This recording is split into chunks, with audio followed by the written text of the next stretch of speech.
En el viaje a la playa, Larriete le cuenta a Arsán que es su primera vez viendo el mar. Le pregunta si él también cree que es demasiado hermoso. Expresa que siente que puede verlo todo el día y nunca cansarse de él. Arsán le responde que sí, es bonito. Larriete le pregunta si anteriormente ha visto el mar, a lo que Arsán le responde que sí. Aunque en aquellos momentos no pensaba que era algo hermoso, debido a que estuvo allí en la guerra. Mirando a Larriete con ojos enamorados, expresa que, sin embargo, ahora piensa que es hermoso. Nuestra protagonista se pone un poco nerviosa y decide jugar un poco con él. Mientras corría, le gritó que intentara atraparla. Le cuenta que siempre quiso intentar algo como eso. Pero al ver hacia Arsán, ve que él se lo está tomando en serio y está decidido a atraparla. Arsán le pide que intente escapar si es que puede y le asegura que la atrapará, sin importar qué. Larriete se asusta y aumenta su velocidad, pero Arsán se burla de ella diciéndole que es muy lenta. Nuestra protagonista expresa que ese debe ser su karma. Arsán la alcanza y, mientras la abraza, le dice que la atrapó. Larriete le dice que no cuenta, a lo que Arsán le pide que acepte su derrota. Nuestra protagonista se acuerda de la primera vez que se conocieron. En ese momento, no se imaginaba que la relación que tienen llegaría tan lejos. Honestamente, ella ni siquiera sabía si podría seguir viviendo. Ninguno de los dos tenía un futuro claro por delante, pero ahora, el hecho de que puedan imaginar un futuro juntos, la hace muy feliz. En la noche, nuestros protagonistas regresaron a la residencia donde se estaban quedando. Mientras estaban dando un baño, Larriete le comenta a Arsán que se preguntaba cuán más felices serían cuando tuvieran un hijo. Arsán le pregunta si ella quiere tener un hijo, a lo que ella le responde que por supuesto. La cara de Arsán cambió a una de preocupación. Larriete le pregunta si está teniendo malos pensamientos de nuevo. Le pide que se lo diga, ya que prometieron ser siempre honestos el uno con el otro. Arsán le cuenta que simplemente no se siente seguro de si podrá ser un buen padre. Nuestra protagonista le recuerda que ya se lo dijo antes, ellos estarán bien y definitivamente serán felices. Arsán, conmovido por sus palabras, termina aceptando lo que dijo. Larriete le comenta que, además, si algo llega a salir mal, ella lo arreglará de alguna manera. Le pregunta si confía en ella.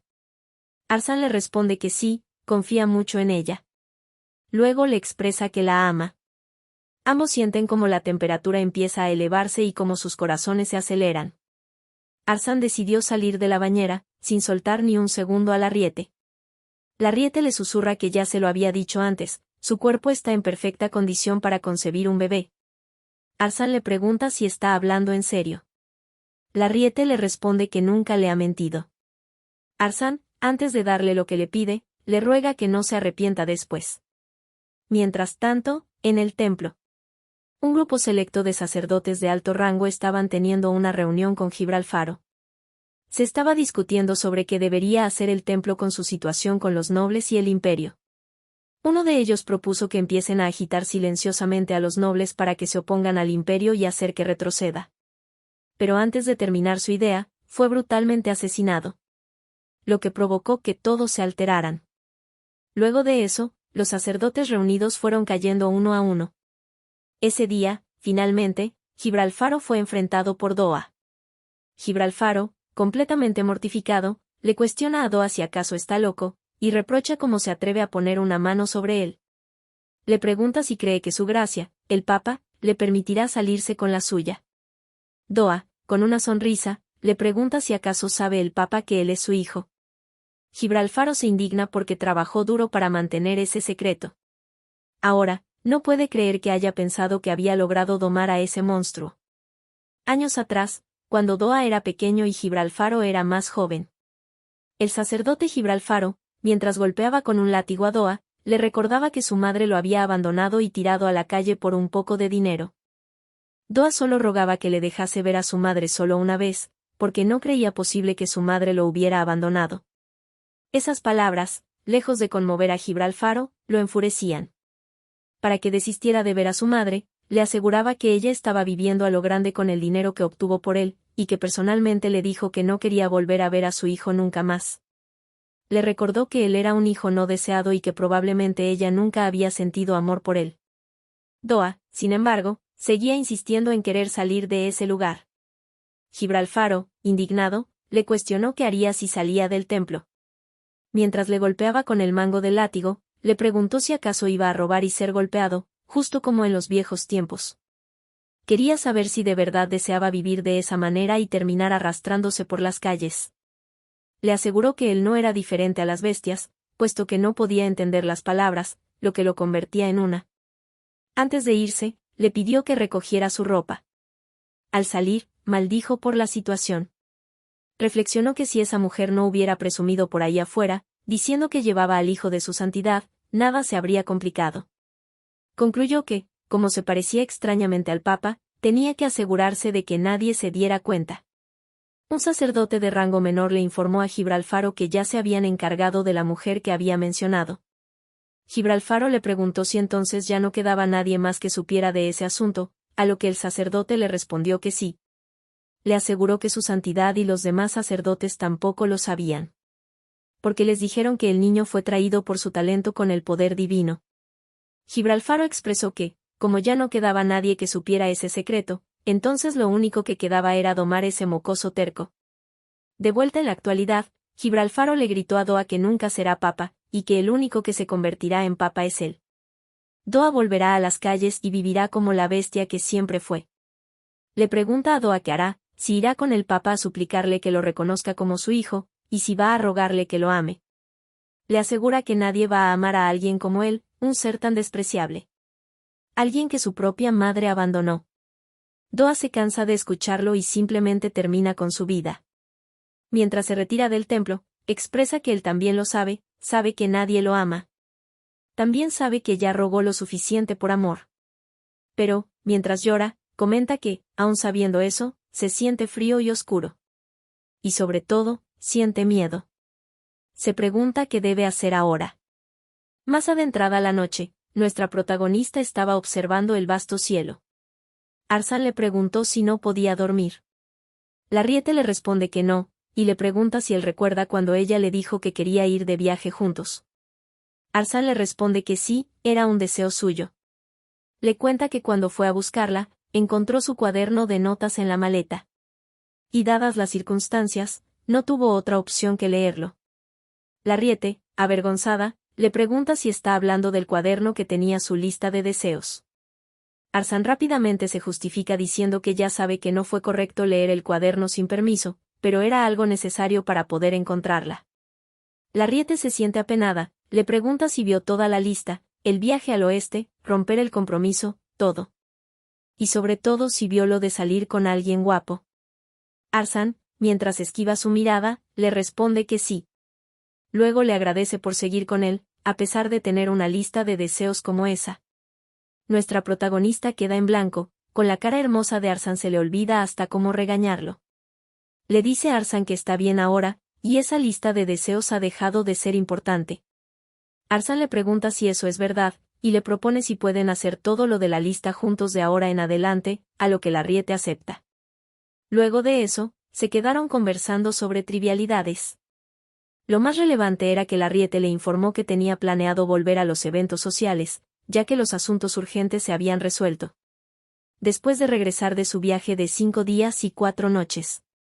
El príncipe heredero, abrumado por la presión, provocó un incidente al intentar probarse a sí mismo.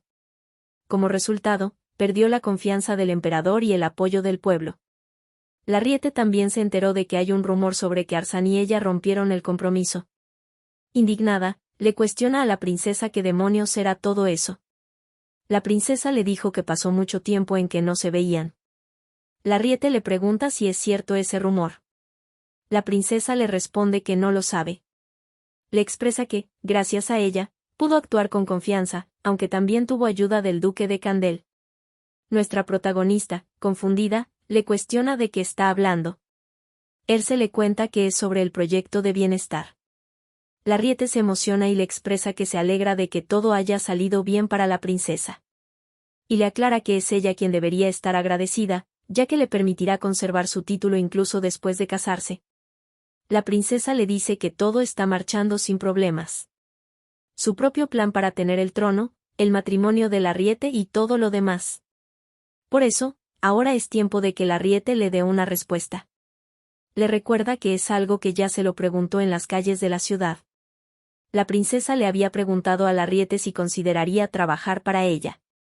Él se le expresa a la duquesa de Blanche que quiere una respuesta ahora. Larriete, asombrada, le pregunta si habla en serio. Erce le responde que por supuesto. Eso sorprende a nuestra protagonista, pero al ver a Erce tan decidida, le responde con una sonrisa que ella odia trabajar horas extras y también tiene que dejarle disfrutar de su luna de miel. La princesa se pone contenta y naturalmente acepta. Ambas estrechan sus manos acordando trabajar juntas en el futuro. Larriete le cuenta que el señor Joel le dijo que le ordenaron que le siguiera enseñando magia. Le pregunta si eso es verdad. Erce le aclara que esa fue una sugerencia del duque de Candel. Larriete le comenta que también escuchó que el ministro del templo Gibralfaro murió, y que otros sacerdotes de alto rango desaparecieron. Erce le dice que gracias a eso los asuntos se están resolviendo con facilidad. Pero parece que hay un caos interno en el templo. Ninguna sabía qué había pasado y sentían curiosidad. Larriete le pregunta sobre el príncipe heredero, y Erce le cuenta que todo el trabajo que le asignaron a él terminó en manos de ella. En ese momento, logran escuchar a una dama decir que escuchó que la duquesa de Blanche se embriagó de poder e intentó elevar su familia usando el dinero de Candel, pero terminó recibiendo una ruptura de compromiso. Las otras damas asumieron que era cierto, puesto que ella hubiera tenido que renunciar a su título para casarse de todos modos. Creen que quizás estaba planeando usar al duque de Candel tanto como pudiera y luego desecharlo. Nuestra protagonista piensa que, de todos modos, esos rumores desaparecerán en cuanto se case, no desea estresarse por algo así. Era así, hasta que escuchó una voz conocida decir que creía que una joven noble sería más adecuada para el duque, alguien hermosa y amable. Aclaró que solo quería que Arsán no saliera herido de nuevo.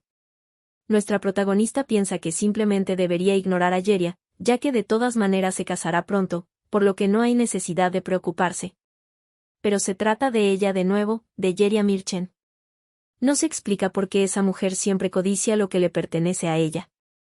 Internamente, se pregunta si de verdad debe seguir soportando todo eso, y se dirige hacia esas damas. Enojada, les pregunta a las damas quiénes eran ellas para decidir quién le conviene a quién. Las damas rápidamente tratan de explicar que no es de esa manera, y que solo estaban escuchando lo que la señorita Mirchen decía. Yeria, molesta, confiesa que sí, ella fue la que lo dijo, y le cuestiona si acaso está equivocada. Le recuerda que ella, Larriete, abandonó a su familia para irse a vivir con un hombre y, además, escuchó que robó dinero de Candel antes de huir. Y a pesar de todo, sin siquiera valorar la gracia de que Arsán la aceptara de nuevo, volvió con él, solo para usarlo una vez más. Le aclara que lo que dijo fue solo porque sentía pena y compasión por Arsán. Asegura que Arsán debió romper su compromiso porque ella era ese tipo de mujer. Nuestra protagonista le cuestionó dónde escuchó esos ridículos rumores.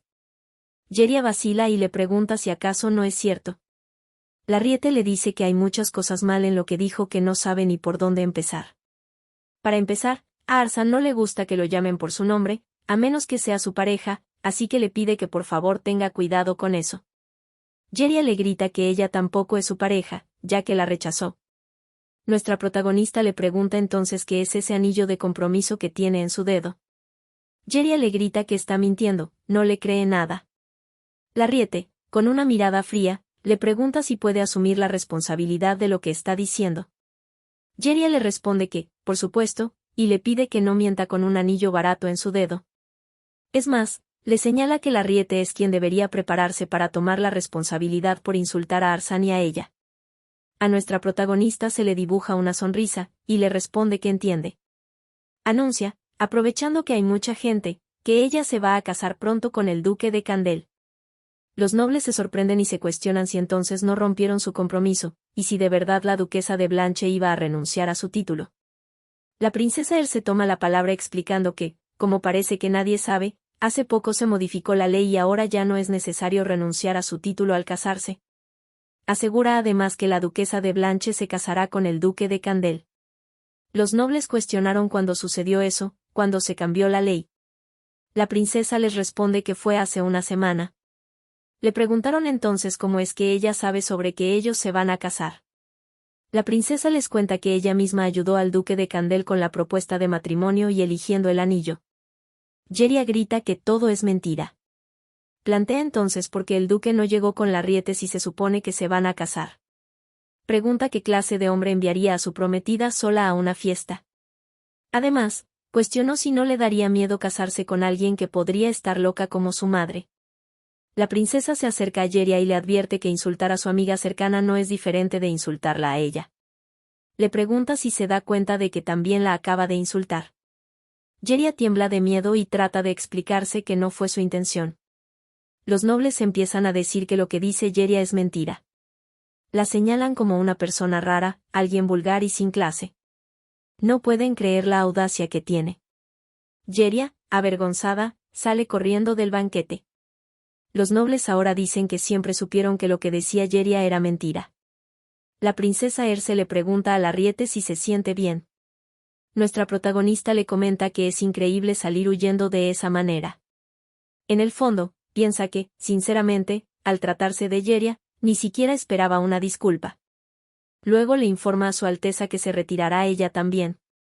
La princesa se ofrece a escoltarla, pero Larriete la rechaza alegando que no hace falta. Nuestra protagonista se retiró porque en realidad no se sentía bien. Afuera del palacio, es interceptada por Yeria, la cual, enojada, ataca a Larriete agarrándole del cabello mientras la maldice.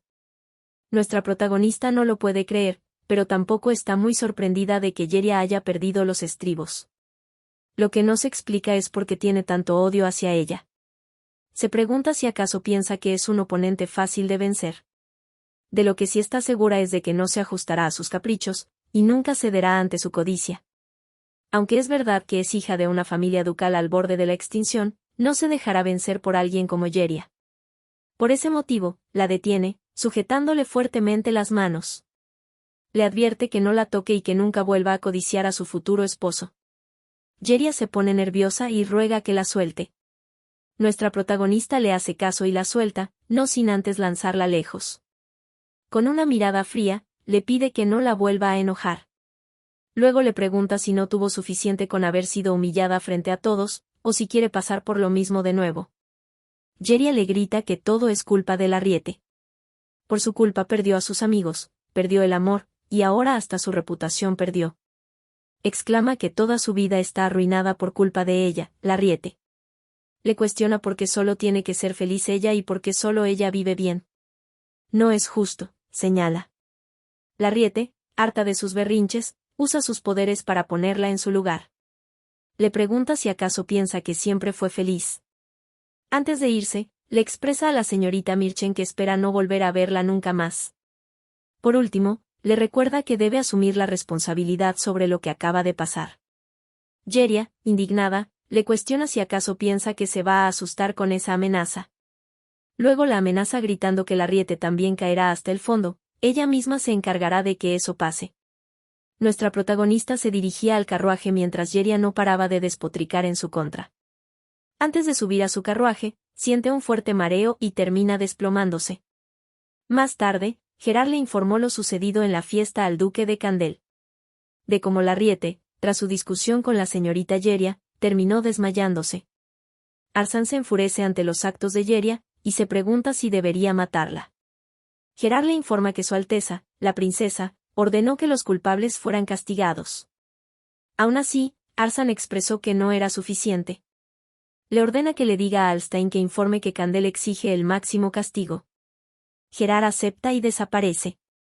Una vez se retiró Gerard, Arsán se dejó vencer por su frustración. Piensa que debió haber ido con Larriete. Pero bajo el pretexto de los preparativos de boda, terminó enviando a Larriete sola, por lo que se siente culpable. Llega a la conclusión de que realmente prefiere estar herido que ver a Larriete sufrir. El médico, una vez que terminó de chequear a nuestra protagonista, le informa a Arsán que la condición de ella es estable. Le explica que ella no debió haber usado magia en ese estado, pero lo hizo. Arsán, asustado, le pregunta qué significa eso.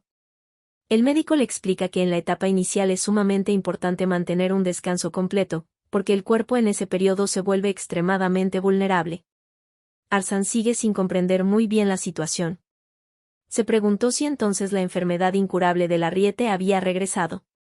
Asustado, le pregunta al médico si hay cura. El médico de la familia le pide que no se preocupe demasiado, ya que son solo las primeras etapas del embarazo. Arsán, al enterarse de las buenas noticias, toma la mano del Larriete. Mientras tiembla y llora, expresa una y otra vez que está embarazada, Larriete está embarazada. Nuestra protagonista se despierta por el lloriqueo de Arsán. Asustada y alterada, le pregunta qué le pasa, por qué llora, qué le duele y si alguien le hizo algo. Arsán, entre lágrimas de felicidad, le dice a Larriete que van a tener un bebé. Nuestra protagonista no lo puede creer, y queda atontada. Pregunta si de verdad está embarazada. El médico le informa que sí, está en las primeras etapas. Larriete no lo cree posible porque se estuvieron cuidando, pero supone que ocurrió durante el viaje. Ahora se siente un poco tonta, porque pensó que Arsán estaba llorando porque había vuelto la maldición, pero se trataba de un embarazo. Arsán malinterpreta la reacción de Larriete y por eso le pregunta si no está feliz por la noticia. Larriete le asegura que está increíblemente feliz y que su reacción solo fue porque se sorprendió. Después le pregunta a él, ¿por qué llora si es una buena noticia? Arsán le contesta que sus lágrimas simplemente no se detienen. Larriete le dice que es realmente un tonto. Le asegura que lo harán bien, lo criarán bien, y serán una hermosa familia. Arsán le da la razón. Mientras se abrazan, nuestra protagonista le pide que deje de llorar. Arsán le expresa que a veces se preocupa sobre si realmente se merece ser tan feliz. Larriete le pide que deje de ser tonto y que no vuelva a decir eso. Luego de ese día, tuvieron que adelantar rápidamente la fecha de la boda. Y es por eso que finalmente llegó ese día, el día donde Arsán y Larriete se van a casar. Por supuesto, sucedieron muchos acontecimientos antes de la boda. Cuando las cosas se estabilizaron, Larriete expresó que quería anunciar el embarazo, y por supuesto Arsán aceptó con alegría. Rápidamente, tuvieron que mandar a hacer trajes a medida. En cuanto al vestido, eligieron un diseño que no apretara el vientre. Juntos escogieron las flores que decorarían el lugar de la boda. Aunque Arsán no estaba muy a gusto porque el aroma era fuerte, Larriete lo convenció porque eran muy bonitas. También prepararon juntos las invitaciones de boda. Aunque tuvieron sus desacuerdos en cuanto a la textura del papel. Larriete quería algo más simple y barato, mientras que Arsán quería algo de mayor calidad aunque fuera caro. Por eso terminaban discutiendo. Pero pese a eso, cada noche terminaban disculpándose uno con el otro y durmiendo juntos. Y así, peleaban y se reconciliaban una y otra vez. Debido a lo ocupada que estaba Larriete, ni siquiera se dio cuenta de que Yeria Marchen fue marginada de la alta sociedad. Su familia cayó en la deshonra y la ruina por una razón desconocida. Los rumores decían que Yeria desapareció en algún lugar y nadie la había vuelto a ver. Los días de nuestra protagonista no fueron fáciles con su embarazo. Arsán se preocupaba mucho. Incluso si bebía agua, lo devolvía todo. En una ocasión, Larriete trataba de calmarlo haciendo bromas sobre que, a ese ritmo, ni se tendría que preocupar porque el vestido de novia no le entrara. Aún así, Arsán no paraba de sentirse preocupado. Realmente deseaba ser él el que tomara todo ese dolor en lugar de Larriete. Nuestra protagonista le comentó que todas pasaban por eso al principio, así que no había de qué preocuparse. Le prometió que con el tiempo estaría mejor. Arsán, de todos modos, se sentía afligido. Ella ya llevaba un mes sin poder comer nada, y encima fingía estar bien. Estaba dispuesto a hacer cualquier cosa, siempre y cuando Larriete comiera algo. Por suerte, ese día nuestra protagonista le dijo que deseaba comer durazno y brochetas, las que vendían en el mercado. Arsán, sorprendido, le dijo que iría a comprarlos de inmediato. Un poco después, Arsán volvió con un montón de duraznos y brochetas. Larriete le dijo que no creía que pudiera comerlo todo. Pero le agradeció porque lucía delicioso. Arsán le comentó que trajo algo más. Y le entregó un ramo de flores. Le preguntó si conocía el significado de la flor cosmorrosa en el lenguaje de las flores. Larriete, atascada de comida, le respondió que no. Arsán le explicó que representa el amor puro de la mujer y sus sentimientos sinceros. Le comentó que, por cierto, en ese caso, él era la mujer. Larriete se ríe ante la idea de una mujer de ese tamaño. Arsán le expresó que su corazón, que la amaba, era tan puro como esa flor. No tenía nada que ver con el tamaño. Luego le contó que se decía que el cosmo era la primera flor que los dioses crearon para hacer el mundo hermoso. Expresó que para él, ella era esa clase de ser. La persona que hizo su mundo hermoso. El primer amor que floreció, iluminando su vida. Larriete le aseguró que para ella él era lo mismo. Y así, después de varios días, finalmente llegó el día de la boda. Arsán le tiende la mano a Larriete y le pide que le permita caminar a su lado en esa vida. Larriete toma su mano, asegurando que toda la vida estará con él. Antes de caminar hacia el altar, le cuenta a Arsán que, hasta esa mañana, lo seguía sintiendo irreal. Arsán le dice que él también lo sintió así. Ambos lucen sumamente felices. Luego de eso, se dirigieron hacia el altar. Todos los presentes estaban emocionados al verlos. Aunque Erce tenía la sospecha de que estaban obligando a Larriete a casarse, Julia le pidió que dejara de decir eso. Madame Selvet, entre lágrimas, comentó que estaba muy hermosa. Incluso Ahmad del desierto de Astar se tomó el tiempo para asistir a la boda. Alstein era el más emocionado por la boda. El tío Ben les pidió a los novios que no se olvidasen que tenían que tener al menos 2 hijos. Gerard aprovechó la oportunidad y le preguntó a Melissa cuándo se casarían ellos. Melissa solo le gritó que estaba loco. Nadie sabe lo que les depara el futuro a esa feliz pareja. Puede que una colina empinada los esté esperando. Pero, no hay duda de que habrá una felicidad hermosa y acogedora. Porque tienen la certeza de que, mientras se mantengan juntos, podrán recorrer cualquier camino. Y algunas veces, se detendrán y mirarán a su alrededor. Otras veces, correrán con todas sus fuerzas hacia adelante. Pero, siempre atesorarán la felicidad de cada momento. Porque la historia de ellos, recién empieza. Fin de esta hermosa historia. Gracias por llegar hasta aquí. Si quieren más historias como esta, no se olviden de dejar su like, activar la campanita y suscribirse.